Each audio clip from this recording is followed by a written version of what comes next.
Vacate the room, my father said, not whispering, not asking. The same evening, my brother showed up with 2 suitcases and a pregnant wife I'd met exactly once. Tiffany stood behind Marcus, scanning my bedroom. The room I'd painted myself. The shelves I'd mounted with my own drill. Every square foot paid for with my own money. And added, "It would be better if you left the house altogether." My father nodded. My mother looked at the floor. Nobody said another word. I left. I packed everything I owned into 3 cardboard boxes and walked out of a house that had my name, and only my name, on the deed. But what my family didn't know, what they'd discover just a few days later, made Tiffany call me at 11 o'clock at night, voice shaking. "It's not true. Tell me it's not true." Before I go on, please take a moment to like and subscribe.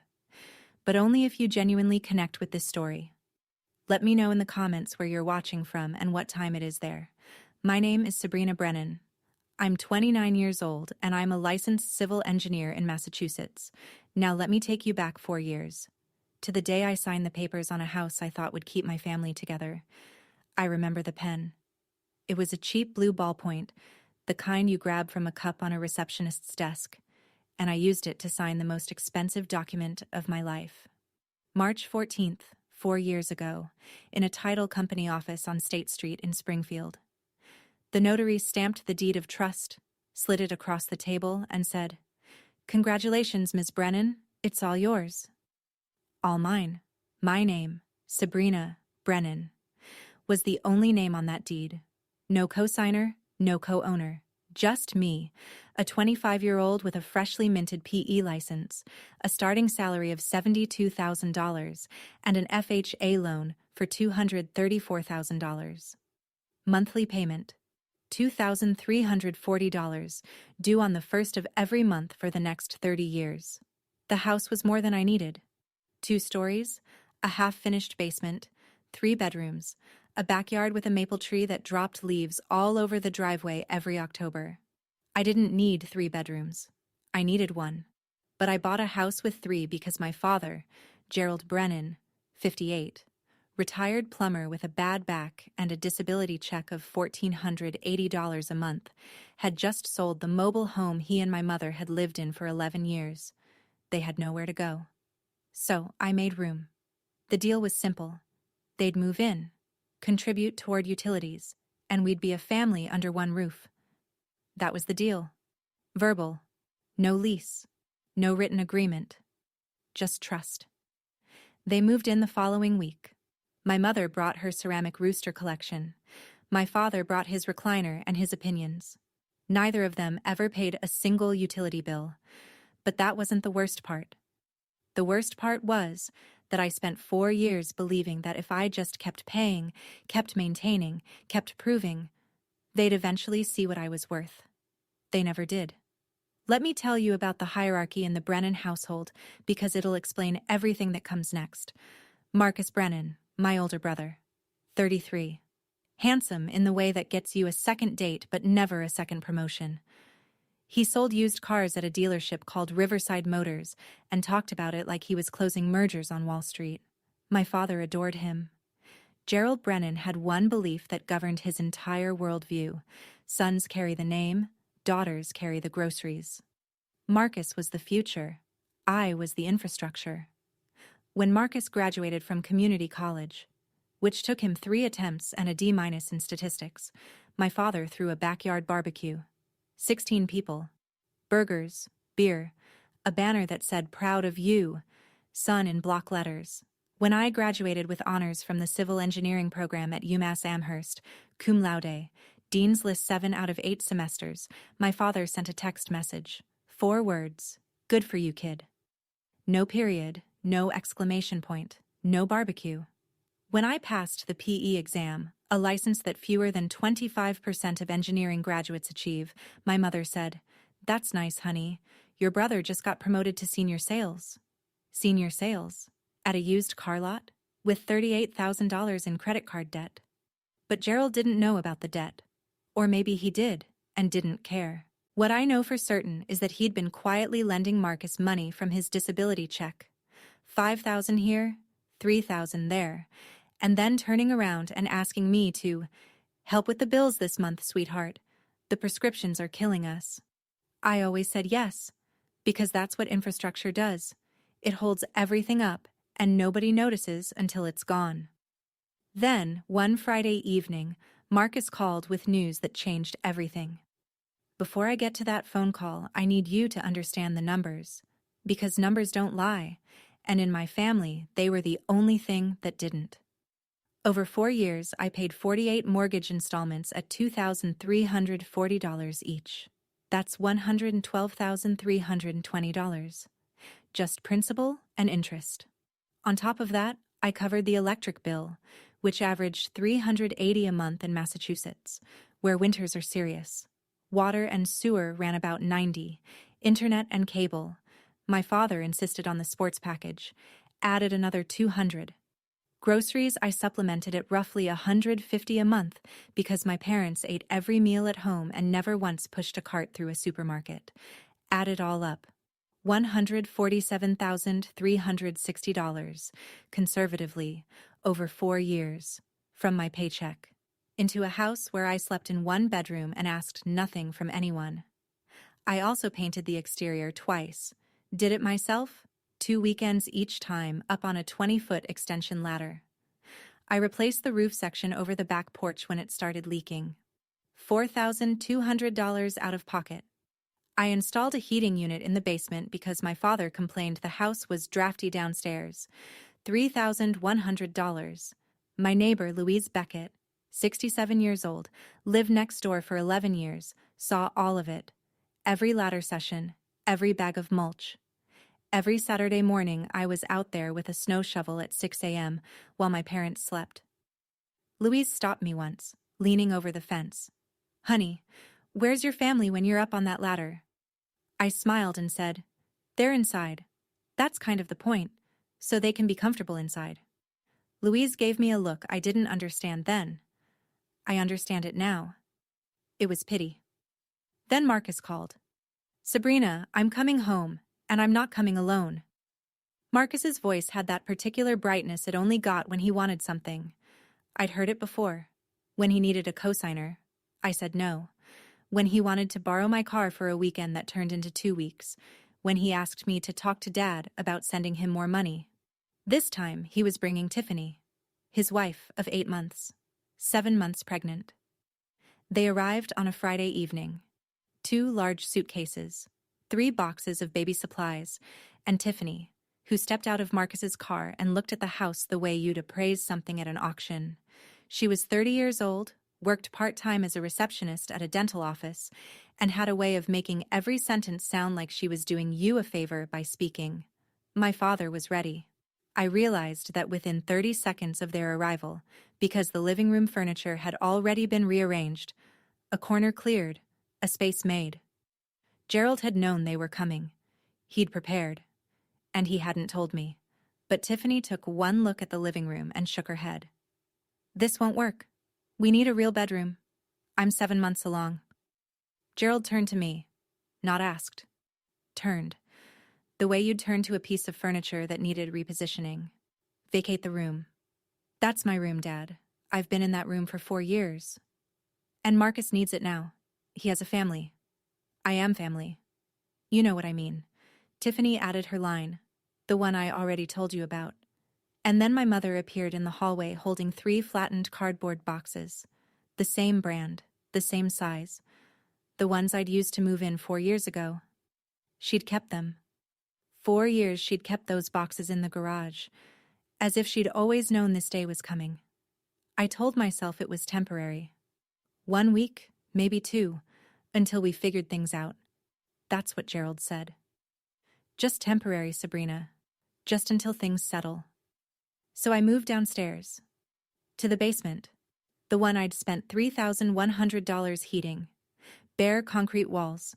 A single overhead bulb on a pull chain. A mattress I dragged down from the guest closet, set directly on the floor because there was no bed frame. The air smelled like mildite and old cardboard, and in the corner, a slow drip from a joint in the cold water pipe marked time with a rhythm that kept me awake the first night. Upstairs, Tiffany made herself at home. The next afternoon, she posted a photo of my old bedroom, now arranged as a nursery with a crib and pastel bunting, to her Instagram. Family always makes room for the next generation, followed by a pink heart emoji. 212 likes, comments full of heart eyes and congratulations, and what a beautiful space. Nobody asked whose space it had been 24 hours earlier.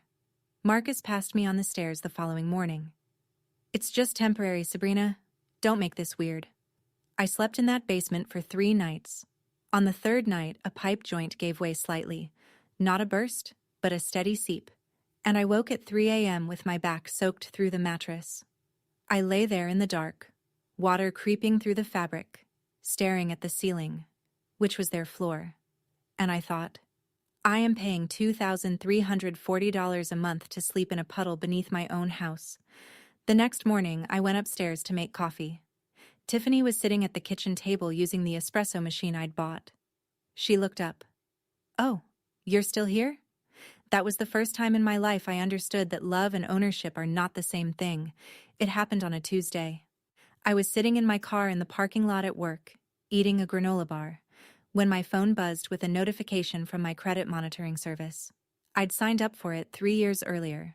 Not out of paranoia, but because my engineering brain likes tracking data. The alert read, "New lien detected on property at 147 Maplewood Drive, Springfield, MA." I read it twice, then a third time.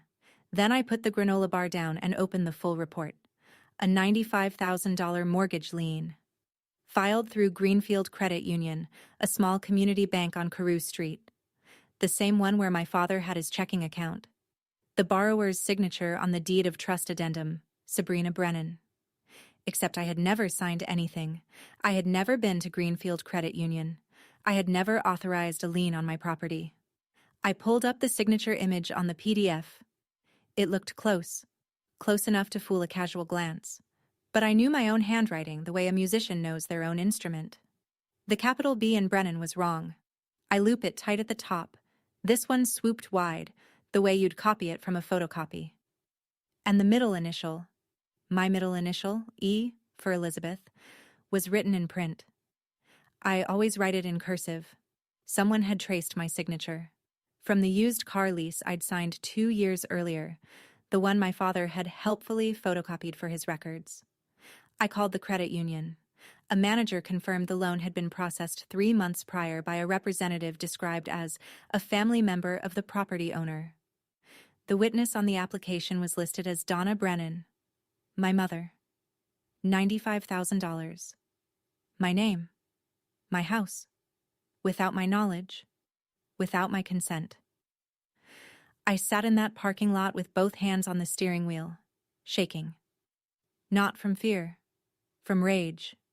If this lien hit my credit report officially within the next 30 days, my score of 761, built over nearly a decade of discipline, would collapse.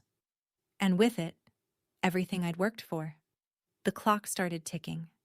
There's a Dunkin' on Boston Road that stays open 24 hours. I sat there until 1 in the morning with a medium black coffee and a paper napkin I'd flattened on the table.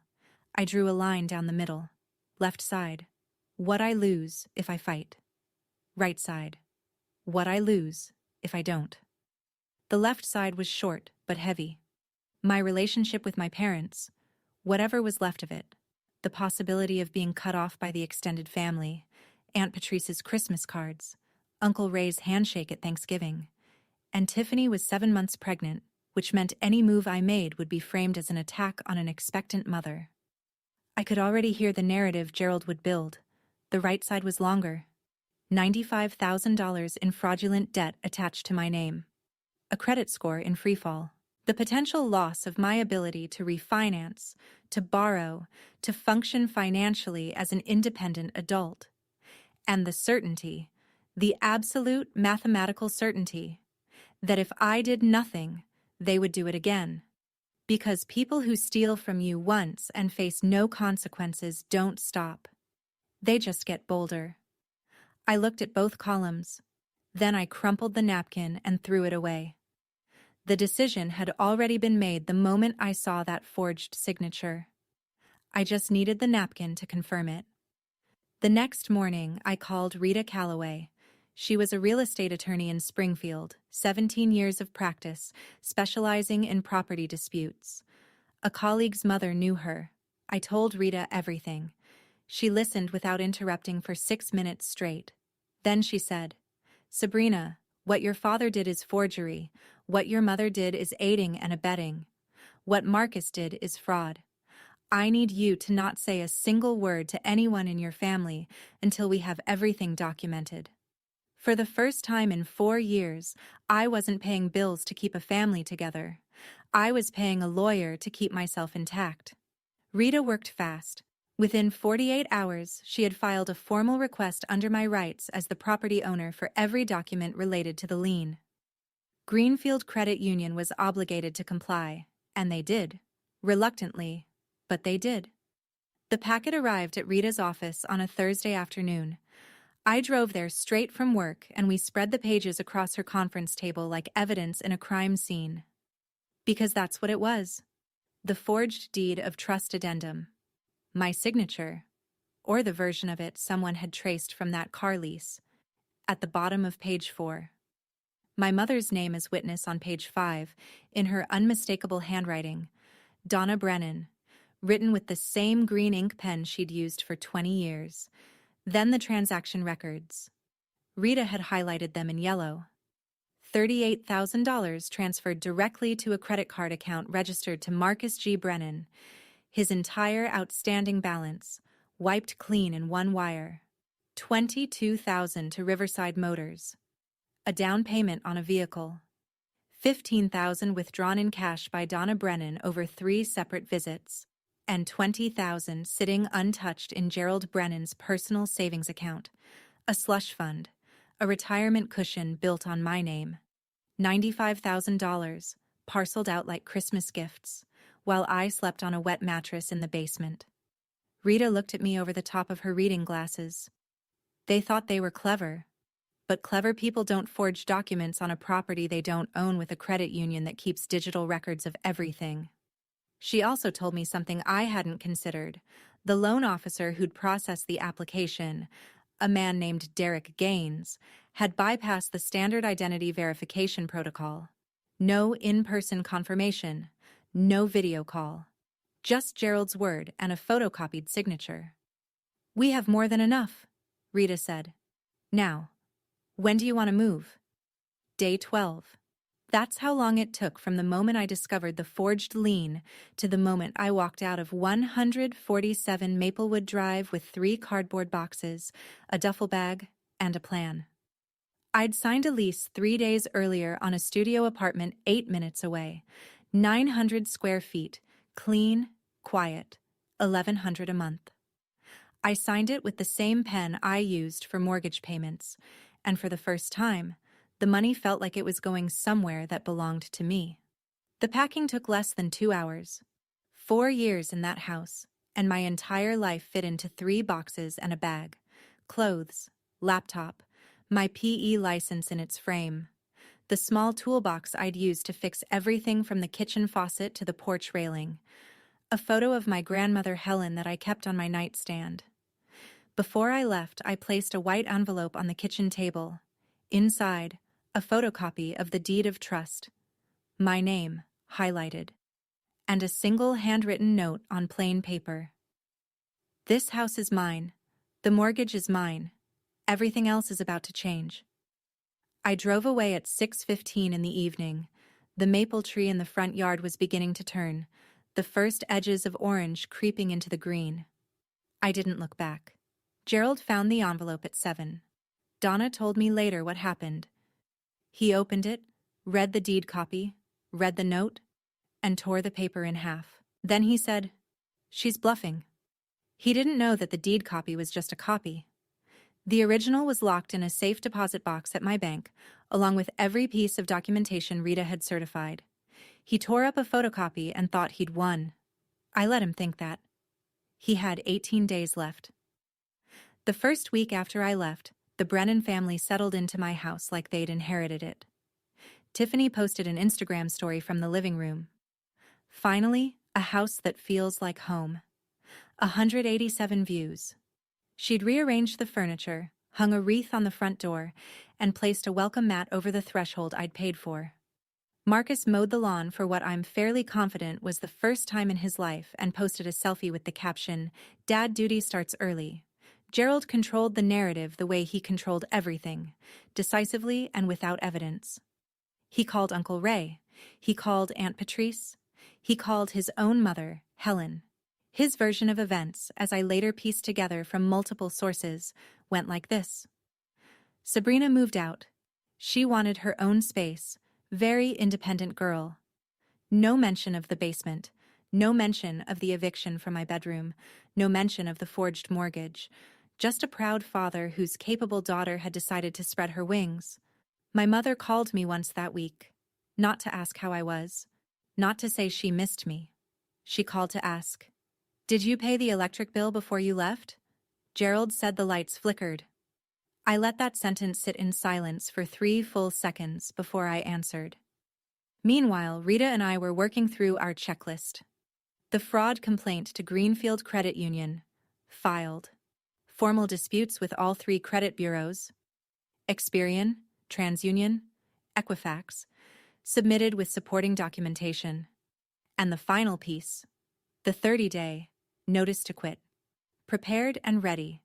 Addressed to Gerald Brennan, Donna Brennan, Marcus Brennan, and Tiffany Brennan. Under Massachusetts law, occupants without a lease are entitled to 30 days written notice before eviction proceedings can begin.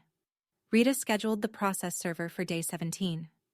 The same day as Gerald's open house. 45 guests. Perfect timing. It started with the heating system. Day 5 after I left, the thermostat in the main unit glitched. A quirk I'd learned to fix myself by resetting the breaker and recalibrating the temperature sensor. It took 90 seconds if you knew what you were doing. Gerald did not know what he was doing. He called an HVAC company. They quoted him $2,800 for a diagnostic and potential part replacement. Gerald did not have $2,800. Day 7, the electric bill arrived. $340 for the month. Standard for a Massachusetts winter with 4 adults running heat around the clock. The bill was still in my name because the transfer request I'd submitted hadn't processed yet. Gerald called me. "When are you coming back? The house needs you." Not, "We miss you," not, "Are you okay?" "The house needs you." As if I were a part of the plumbing. "I'm not coming back, Dad. You should contact the utility company directly. The account is under my name, and I've already submitted a transfer request." "What do you mean, transfer request?" "I mean the bills will be in your name starting next month, or whoever's name you'd like." 10 seconds of silence. Then he hung up without another word. That evening, Tiffany sent me a text. I still have it, word for word. "This is really selfish timing. I'm due in 8 weeks." Selfish. That word. It's remarkable how precisely selfish maps onto inconvenient for me. I'd paid $147,000 into that household over 4 years. I'd heated the basement at my own expense so the house would be comfortable. I'd replaced the roof so the rain wouldn't touch them. And the first time I stopped, the very first time I wasn't useful, I was selfish. I didn't respond to the text. Some sentences don't deserve an audience. My mother called at 9 on a Wednesday night. She was crying. The practiced, measured kind of crying that rises and falls at convenient intervals, the kind that sounds like grief but operates like a crowbar. "Your father is stressed. His back is worse. You know he can't handle the house alone." "Mom, I maintained that house alone for 4 years. Dad was there the whole time." "That's different. You're young. You're strong." "I'm also the person whose signature was forged on a $95,000 mortgage. Did you want to talk about that?" The crying stopped. Not tapered off. Stopped. Like someone had pressed pause on a recording. A long silence. Then, very quietly. "Your father said it was for the family. It was for Marcus's credit card debt. I have the bank records, Mom. $38,000 to his card. $22,000 for a car. You personally withdrew $15,000 in cash over 3 visits. Do you want me to read you the dates? You're going to tear this family apart. The family was torn apart the night you put 3 cardboard boxes outside my bedroom door. She hung up. I sat alone in my studio that night with the comparison sheet Rita had printed. My real signature on the left, the forgery on the right. And I asked myself whether I was being too hard. Whether there was a version of this where everyone came out whole. Whether the right thing and the kind thing were the same thing. Then I looked at the forgery again. My mother's handwriting on the witness line. Green ink. The same pen she used to write grocery lists and birthday cards, and the note she'd tucked into my lunchbox in 4th grade. Have a great day, sweetie. No, I wasn't too hard. I was finally clear. Have you ever had someone you love use your own loyalty as a weapon against you? I'd like to hear your story. Share it in the comments. You might help someone else realize they're not alone. Marcus showed up at my apartment unannounced on a Thursday evening. No call, no text. Just 3 hard knocks on a door he had no business knowing the address of, though I suspect my mother gave it to him. I checked the video feed from the Ring doorbell camera Rita had advised me to install the week prior. Marcus was standing on the walkway, jaw tight, fists opening and closing at his sides. I opened the door. What the hell are you doing, Sabrina? Dad says you're threatening to kick us out? I'm not threatening anything. I'm exercising my legal rights as the property owner. Property owner? He laughed, a short, ugly sound. You think a piece of paper makes you better than family? That piece of paper is a deed of trust. And another piece of paper, the one you forged with Dad, is a federal crime. The laugh died. His expression shifted, not to remorse but to calculation. I'd watched Marcus sell cars for years. I knew exactly when the pitch changed. Look. His voice softened. We can work this out. Tiffany's due in 8 weeks. You can't do this to her. I'm not doing anything to Tiffany. I'm undoing what was done to me. If you go through with this, you'll never see your niece or nephew. The words landed, but they didn't stick the way he'd intended. He was using a child, an unborn child, as a bargaining chip. The same way Gerald used family as a justification for theft. That's your choice, Marcus, not mine. He left. Slammed the door hard enough to rattle the frame. The Ring camera captured everything. His face, his voice, his threat, the timestamp, 7:42 p.m. Rita would have the footage by morning. Some people build walls with bricks. I was building mine with evidence. Gerald Brennan might not have been good with money, but he was masterful with a telephone. Within 48 hours of Marcus's visit, my father had called every branch of the family tree. Uncle Ray in Chicopee, Aunt Patrice in Holyoke. My grandmother Helen, 82 years old, in her assisted living apartment in Northampton. Cousins I hadn't spoken to since Thanksgiving 3 years ago. He called them all, and he told them all the same story. Sabrina abandoned her family. Sabrina is threatening to put her pregnant sister-in-law on the street. Sabrina has changed. The messages started arriving like a coordinated strike. Uncle Ray. Think about what you're doing, kiddo. A cousin I barely knew. Family first, Sabrina. Always.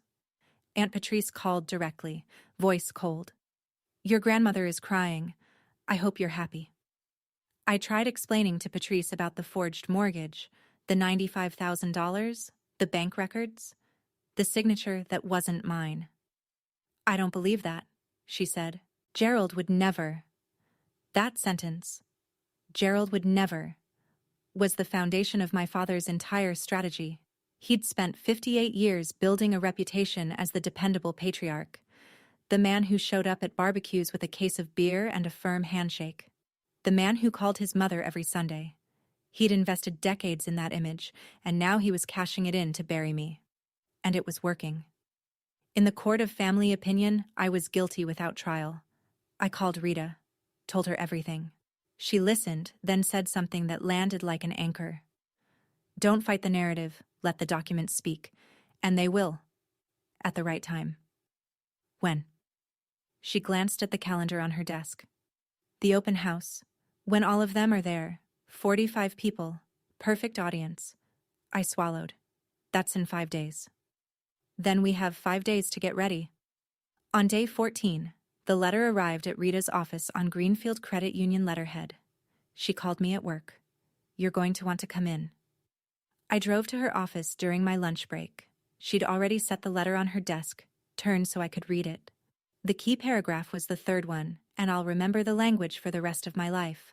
Following an internal compliance review, the signature on the deed of trust addendum dated, redacted, does not match the authenticated signature on file for the property owner, Sabrina E. Brennan. The associated loan has been suspended pending further investigation. Suspended. Not resolved. Not yet. But suspended. The lien would not be reported to the credit bureaus. My 761 score was safe. For now. Rita continued. The loan officer who'd processed the application, Derek Gaines, had been placed on administrative leave effective immediately. The bank's compliance team had flagged multiple procedural violations. Most critically, the absence of in-person identity verification. Gaines had later admitted in an internal interview that Gerald Brennan was a regular customer who'd bought him beers a couple of times and had told him the property owner was out of town but fully aware of the transaction. Beers. My father had traded beers for my financial identity. The lien will be removed from your property record within 30 days, Rita said. But more importantly, the bank now has an institutional interest in cooperating with us. They processed a fraudulent loan on an employee's negligence. They don't want a lawsuit. For the first time in 2 weeks, I felt something loosen behind my sternum. A pressure I hadn't realized was there because it had been there for so long. But there was still the house. Still 4 people living in my property who believed they'd won. The process server, I said. Day 17. We're still on? Rita nodded. We're still on. The process server's name was Carl. I never got his last name. He was in his 40s, built like someone who'd played football in college and never entirely stopped, and he had the blank, professional calm of a man who hands people bad news for a living. Day 15. 2 p.m. A clear Wednesday afternoon. Carl walked up the front path of 147 Maplewood Drive, past Tiffany's new welcome mat, and knocked 3 times. Gerald opened the door. Carl handed him the notice to quit, a formal 30-day eviction notice issued by the property owner, me, pursuant to Massachusetts General Laws, Chapter 186, Section 12. The document named all 4 occupants, Gerald Brennan, Donna Brennan, Marcus Brennan, and Tiffany Brennan. It stated, in plain legal English, that they had 30 days to vacate the property or face formal eviction proceedings through Springfield Housing Court. According to the process server's affidavit, which I received that evening, Gerald read the first page, looked up, read it again, and said nothing. The notation. Recipient appeared visibly shaken. Document served successfully at 2:07 p.m. Gerald called me 11 minutes later. For the first time in my life, his voice was not commanding. It was cracked. You're evicting us? Your own parents? You forged my name on a $95,000 loan, Dad. The bank confirmed it. You have 30 days. I did it for the family. You did it for Marcus's credit card debt. I have the transaction records, every dollar, every deposit, every cash withdrawal Mom made. You ungrateful. He didn't finish the sentence. He hung up. Marcus called 4 minutes after that, already shouting, You're insane. Tiffany is due in 6 weeks. Where are we supposed to go? That's not my problem to solve anymore, Marcus. 2 days remained until Gerald's open house. 45 invitations sent, catering ordered, rental chairs arranged in the backyard. He didn't cancel. He told Donna, We'll show them we're still a family. Sabrina is the one who left. He still believed he controlled the narrative. Sunday, 1 p.m. The maple tree in the front yard of 147 Maplewood Drive had gone full orange, and beneath it, Gerald Brennan had arranged folding tables, a catered spread from a local deli, helium balloons in pink and white, and 45 chairs in neat rows like a congregation awaiting a sermon. The event was billed as Welcome Baby Brennan, a celebration of Marcus and Tiffany's incoming child, the first grandchild of the Brennan line. Gerald had sent text reminders the day before. Donna had baked a lemon cake. Tiffany wore a new lavender maternity dress and sat in a cushioned chair at the head of the main table like a guest of honor at a banquet. The crowd filled in over the first hour. Uncle Ray, khaki shorts and a polo, standing near the grill. Aunt Patrice, holding a wrapped gift, lips tight. Grandmother Helen, 82, seated in a padded lawn chair someone had brought specifically for her. Neighbors from Maplewood Drive, including Louise Beckett, who stood at the edge of the yard with a glass of lemonade and a face that said she was there to watch, not to celebrate. Co-workers from Riverside Motors, friends of Tiffany from the dental office, cousins, second cousins, a few people I couldn't place. Gerald stood at the center of it all. Dress shirt tucked in, sleeves rolled once at the cuff. He raised a plastic cup of lemonade and offered a toast. The Brennan family is growing. This house, this home, has always been about family. 45 people clapped. Tiffany beamed. Marcus put his arm around her. Donna smiled from behind the cake table, arranging plates. Nobody mentioned me. Gerald had told anyone who asked that I couldn't make it, that I'd been going through some things. Louise Beckett took a slow sip of her lemonade and said nothing. It was 1:15. I was 8 minutes away, sitting in my car with a manila folder on the passenger seat and a heartbeat I could feel in my throat. I parked on the street, 2 houses down, checked my reflection in the rearview mirror. Gray blazer, black slacks, white blouse. The same outfit I wore to project review meetings at work. Hair pulled back in a low knot. Minimal makeup. I looked like someone who'd come to deliver a report, because that's exactly what I was doing. The manila folder sat on my lap. Inside, a certified copy of the deed of trust. The signature comparison, mine on the left, the forgery on the right. The official letter from Greenfield Credit Union confirming the loan suspension, and photocopies of the transaction records showing where every dollar of that $95,000 had gone. Rita had organized the pages in order. Each one was tabbed. I walked up the sidewalk at 2:15. The party had been going for over an hour. People were eating, laughing, milling around the yard. A few kids chased each other near the fence. The balloons bobbed in a light breeze. Gerald saw me first. He was standing near the porch steps, mid-conversation with a cousin, and his expression went through 3 stages in about 2 seconds. Surprise, irritation, and something closer to fear than I'd ever seen on his face. He walked toward me fast. "What are you doing here?" "I'm at my house, Dad. The one with my name on the deed." "Don't make a scene. I'm not the one who forged someone's signature on a mortgage application." His hand closed around my arm, just above the elbow. Not hard enough to bruise, but hard enough to steer. "Lower your voice." A voice came from behind us, clear and firm. "Gerald, take your hand off that girl." Louise Beckett.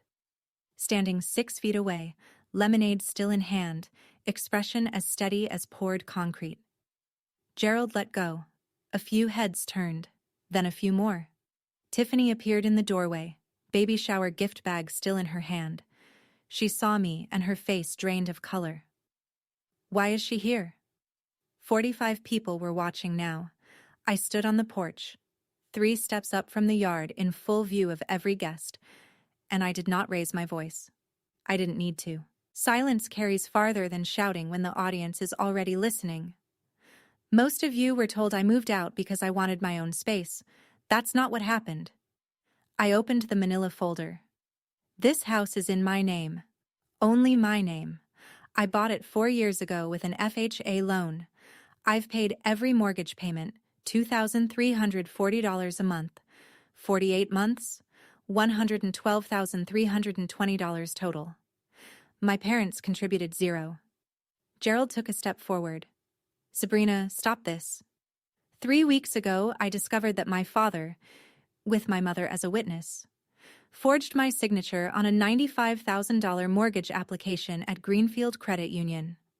I held up the signature comparison. "This is my real signature." I pointed to the left column. "And this is the one on the mortgage." I pointed to the right. "They're not the same." The bank confirmed it in writing. I held up the letter from Greenfield. "The loan has been suspended. The bank is investigating. I held up the transaction summary. $38,000 went to Marcus's credit card debt, $22,000 to a car dealership for his down payment. $15,000 was withdrawn in cash by my mother. $20,000 is sitting in my father's savings account right now. My parents stole $95,000 from me by forging my name. The yard went silent. Not the polite silence of a pause between toasts, the airless silence of 45 people realizing they're standing inside someone else's lie. Aunt Patrice set her cup down on the table. Uncle Ray looked at Gerald with an expression I'd never seen him wear. Then Louise Beckett spoke, loud enough for every corner of that yard. I've lived next door for 11 years. I watched this girl mow that lawn, paint those walls, shovel that driveway. Alone. Every single time. And they had the nerve to put her in the basement. I set the folder on the porch railing. I'm not here for revenge. I'm here because 45 people deserve to know the truth before they congratulate this family on growing. Tiffany rose from the cushioned chair slowly, one hand on the armrest, the other on her belly. Her face was the color of the paper plates stacked on the catering table. She looked at Marcus the way you'd look at a stranger wearing your husband's clothes. Tell me this isn't real. Marcus didn't move. His eyes were fixed on a spot on the ground somewhere between his shoes and the edge of the lawn. His mouth opened, then closed. Marcus. Tiffany's voice went up an octave. Tell me the $38,000 wasn't true.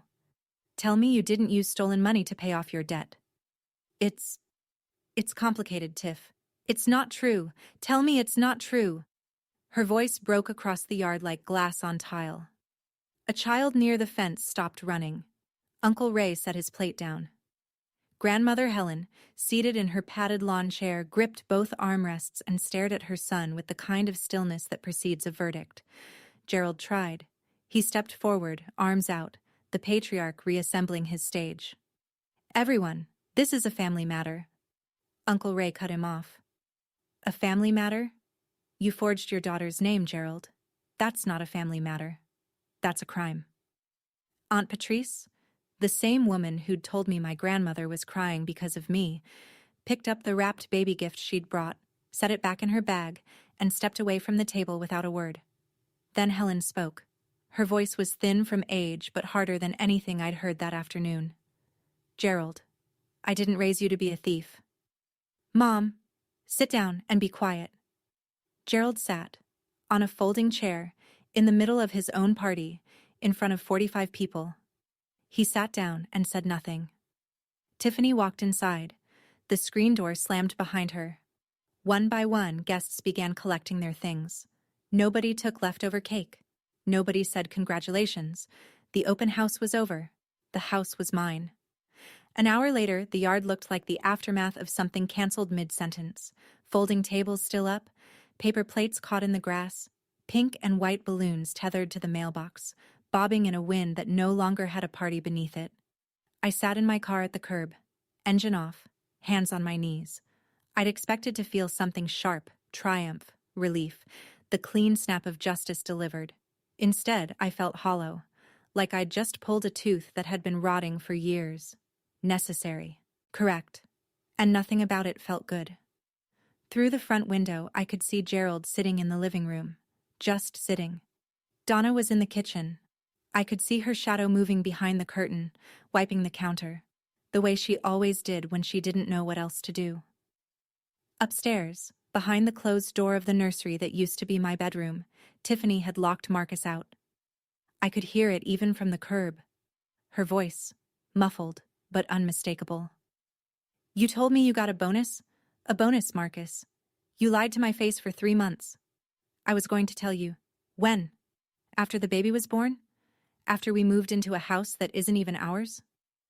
A car pulled up behind mine. Uncle Ray. He got out, walked to my window, and stood there for a moment before he spoke. I owe you an apology. I believed your father. I shouldn't have. Thank you, Uncle Ray. That means a lot. He nodded once, got back in his car, and drove away. Aunt Patrice left without stopping. But 48 hours later, she'd send a text, 2 paragraphs long, an apology she clearly rewrote several times. I started my car and pulled away from Maplewood Drive. In the rearview mirror, the balloon still floated above the mailbox, pink and white against a gray sky, celebrating something that no longer existed. Tiffany called that night at 9:30. Her voice was different from what I expected. Not angry, not crying, just flat. The voice of someone who has run out of feelings and is now running on information. I need to know everything, every dollar, every lie. I hesitated. This was the same woman who'd told me to leave my own house, who'd posted my bedroom on Instagram as a trophy, who'd called me selfish for not paying the electric bill on a property she was occupying for free. But she was also 7 months pregnant and had just discovered that her husband had funded their life with stolen money. Whatever she was before, right now she was someone who deserved the truth. I sent her the transaction records. All of them. 15 minutes of silence. Then her name appeared on my phone again. The $22,000 for the car. He told me that was a dealer discount. He said he earned it. I'm sorry, Tiffany, I really am. Don't be sorry. I'm the one who told you to leave your own house. A pause long enough to drive through. I didn't know it was your house. Gerald told me it was a family property, passed down from your grandparents. That's what he said. It was never a family property. I bought it with my own money when I was 25. Another silence, then quieter. I owe you an apology. A real one. Not now. I can't right now. But I owe you one.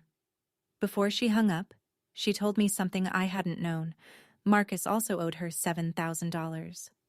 Money she'd lent him before the wedding. Money he'd sworn he'd pay back after the baby came. She was beginning to see the pattern I'd spent 4 years learning. Her last words. I'm calling my mom tomorrow. I'm not raising this baby in a house built on lies. She kept her word. The week after the open house, the Brennan family came apart like a building with the load-bearing wall removed. And I would know. I'm an engineer. I know exactly what happens when you take away the thing that held everything up.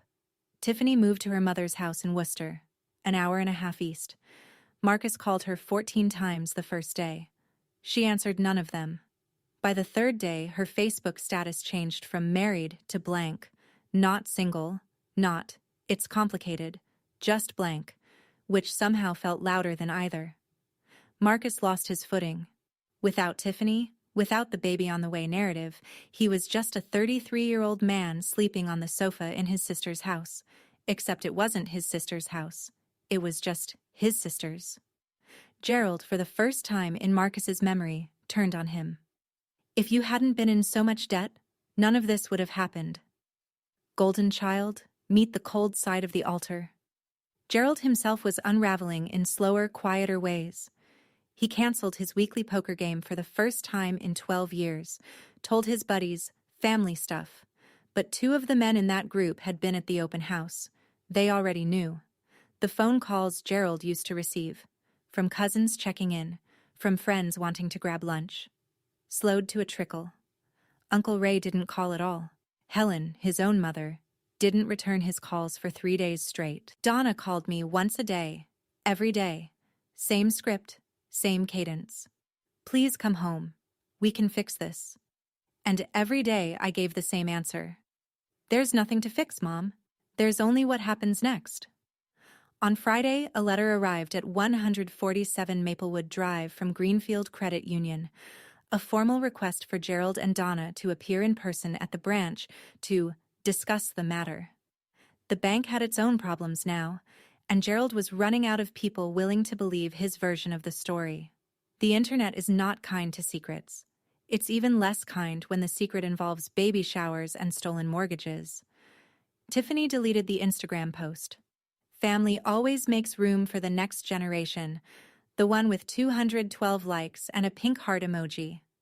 She deleted it, but screenshots live forever, and within a day, a friend of hers from the dental office posted a cryptic status on Facebook. Imagine finding out the house you thought was a gift was actually stolen property. Some families. Red flag emoji. 89 comments. 340 reactions. Tiffany wasn't named. She didn't need to be. The people who knew, knew. On Maplewood Drive, The Whisper network operated at the speed of a cul-de-sac. Louise Beckett didn't gossip. It wasn't in her nature. But when neighbors asked, she gave them one sentence. I watched that girl build this home with her own 2 hands. You should ask Gerald what he built. It was the kind of line that didn't need a follow-up. People filled in the rest themselves. At Riverside Motors, Marcus's co-workers had been at the open house. 2 of them. They'd seen the documents, heard Tiffany scream, watched Gerald get told to sit down by his own mother. One of them asked Marcus on Monday morning, "Hey, wasn't that your sister's house?" Marcus didn't answer. He requested 3 days of personal leave. His manager approved it without questions. Some silences are louder than explanations. Aunt Patrice sent me a text on the second Tuesday. It was longer than I expected and more honest than I deserved from someone who'd told me my grandmother was crying because of me. Sabrina, I am sorry. I should have listened to you before I judged you. I always wondered how Marcus afforded that new car. Now I know. I hope you can forgive me in time. I didn't reply right away, but I saved the message. Some apologies need to sit before you know what they weigh. Day 30. The eviction notice expired on a Tuesday morning. No extensions, no negotiations, no last-minute phone calls that changed anything. Rita sent a final formal letter to the house. If all occupants had not vacated by end of day, we would file for a court-ordered eviction through Springfield Housing Court. The letter was addressed to Gerald. It arrived by certified mail. He signed for it. That signature, at least, was his own. Gerald called me that afternoon. His voice was different. Not angry, not commanding, not even the cracked version from weeks ago. It was flat, depleted. The voice of a man who has run out of people to blame and hasn't yet learned how to look in a mirror. Where are we supposed to go, Sabrina? I've already looked into this for you. There are 2 apartments available on Elm Street. $1,200 and $1,400 a month. Your disability check covers rent. Mom can apply for part-time work. That's your starting point. Silence. I'm not throwing you out with nothing, Dad. I'm telling you that you can't live in a house you stole from me. There's a difference. I didn't steal. Yes, you did. More silence. Then, okay. That was it. One word. The smallest, heaviest word he'd ever spoken to me. Donna started packing the next morning. Gerald sat in his recliner and watched. Marcus, who'd already moved in with a friend 2 weeks earlier, came by to collect the last of his things. He carried 2 boxes to his car without making eye contact with anyone. Day 33. Gerald and Donna moved into the $1,200 apartment on Elm Street. 1 bedroom, street level, a fraction of the space they'd occupied for free in my house. Gerald didn't say a word as he turned the key in the lock for the last time. Donna lingered at the front door, looked back at the house, then looked at me standing by my car. She nodded, small, slow, and walked to the passenger side of Gerald's truck. I handed my father 2 apartment listings because I couldn't hand him nothing. Even after everything, I couldn't be what he was to me. The legal aftermath was quieter than the personal one, but no less final. Greenfield Credit Union completed its internal investigation 6 weeks after the open house. The result? The $95,000 loan was voided in its entirety. The lien on 147 Maplewood Drive was removed from all property records. The fraudulent entry on my credit file was expunged through formal disputes with Experian, TransUnion, and Equifax. My score, which had never actually dropped, thanks to Rita's preemptive action, climbed from 761 to 774 once the lien removal was reflected. Derek Gaines, the loan officer who'd processed the application on Gerald's word and a few beers, was terminated. The bank sent me a formal apology letter and offered a $5,000 goodwill compensation. I declined the money. Instead, I asked for a written commitment that Greenfield would implement mandatory in-person identity verification for all future mortgage applications. They agreed. Rita had the commitment notarized. The harder question came next: criminal charges. Rita laid it out plainly.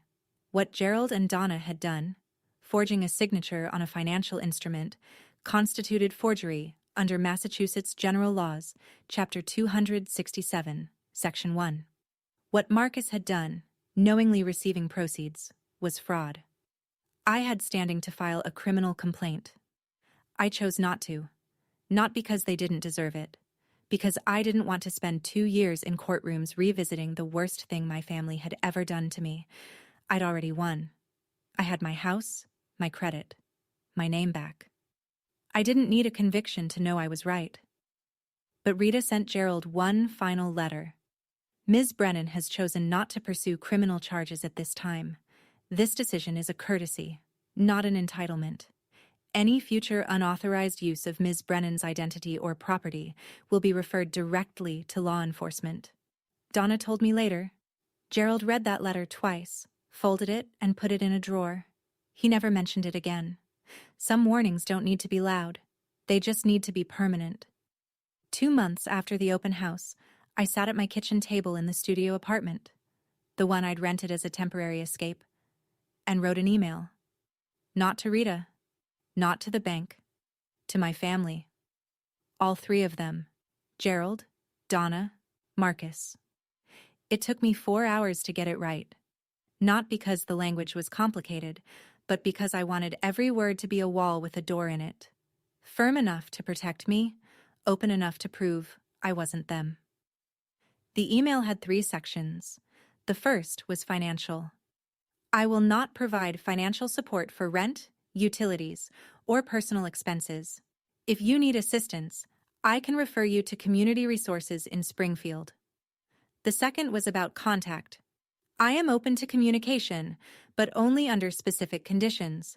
No guilt language, no demands, and no discussion of the house or the mortgage. If these boundaries are crossed, I will pause contact for 90 days. The third was about the future.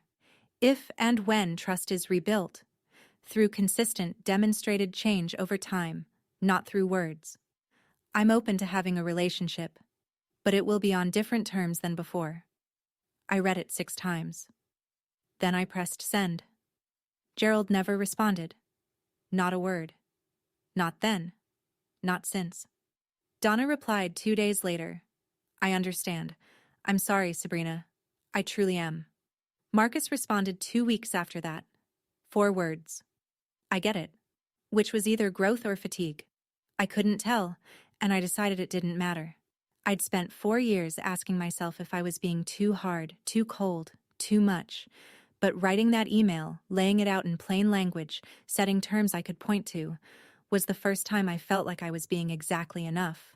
Have you ever had to draw a line with someone you love? Not with anger, but with a document? How did it feel? Tell me in the comments. You might find you're not the only one holding that pen. 3 months after the open house, Tiffany gave birth to a girl. 7 pounds, 4 ounces.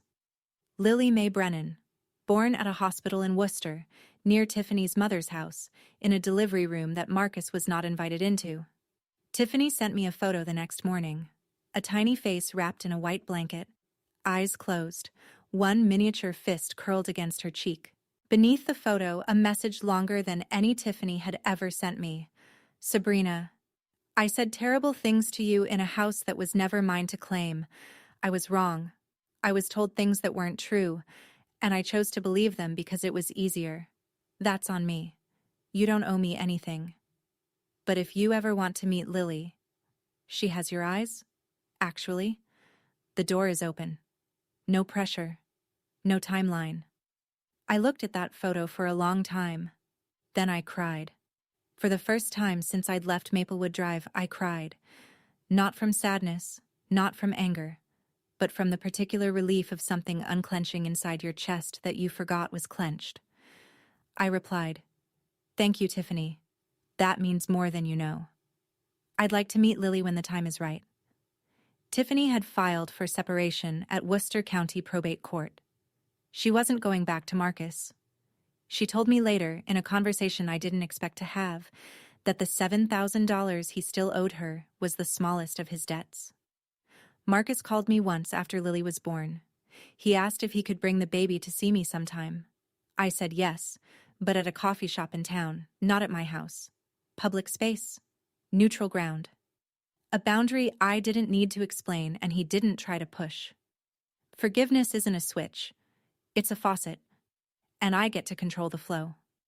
6 months after the open house, I moved back into 147 Maplewood Drive. My house. My name on the deed. My hand on the doorknob. My key in the lock. I repainted every room. New colors. Not to erase anything, but because I'd earned the right to choose. Soft gray in the bedroom, warm white in the kitchen. The basement got a proper floor, vapor barrier, and recessed lighting. I never wanted to look at bare concrete again. Louise Vacate came over the first afternoon with a potted lavender plant, set it on the porch railing, squeezed my hand, and said, "Welcome home, honey. For real this time." At work, the promotion I'd been tracking came through. Senior project engineer. Salary, $104,000 a year. I signed the offer letter at the same desk where I'd first seen the credit monitoring alert that started all of this. I began writing. Not reports, words. A blog first. Personal essays about family systems, about the cost of being the reliable one, about what happens when you stop subsidizing people who've confused your labor for your love. The first post, the basement test, how I knew it was time to leave, was shared 4,200 times in its first month. A small publisher in Boston, Harborline Press, reached out. They wanted a book. I signed the contract for The Deed is in My Name, Reclaiming Your Life from Family That Takes Too Much. Publication timeline, 8 months. Gerald and Donna live on Elm Street. He calls once a month. The calls are short, awkward, and devoid of demands. That, in itself, is progress. Marcus works at a dealership in Chicopee and sees Lily every 2 weeks. He's quieter now. Whether that's growth or exhaustion, I'm not sure. I've stopped needing to know. I met Lily at a coffee shop on a Tuesday afternoon. She was 3 months old, asleep in her carrier. Marcus handed her to me, and I held her, warm, impossibly small, and thought, I didn't lose a family. I lost a version of family that was never real, and I built something better in its place. The house is quiet now, but it's a different kind of quiet.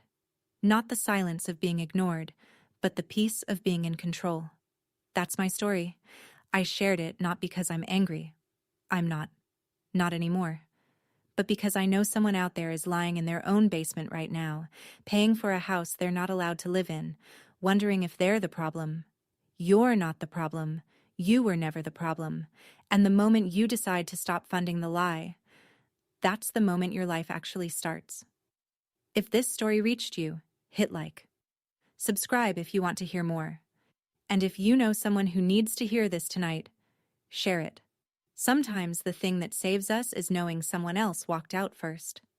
There's another part of this story I haven't told yet, about the conversation between Gerald and his mother Helen, the one that happened a week after the open house, the one Donna said changed something in him permanently. That story is in the video linked in the description. I'll see you there.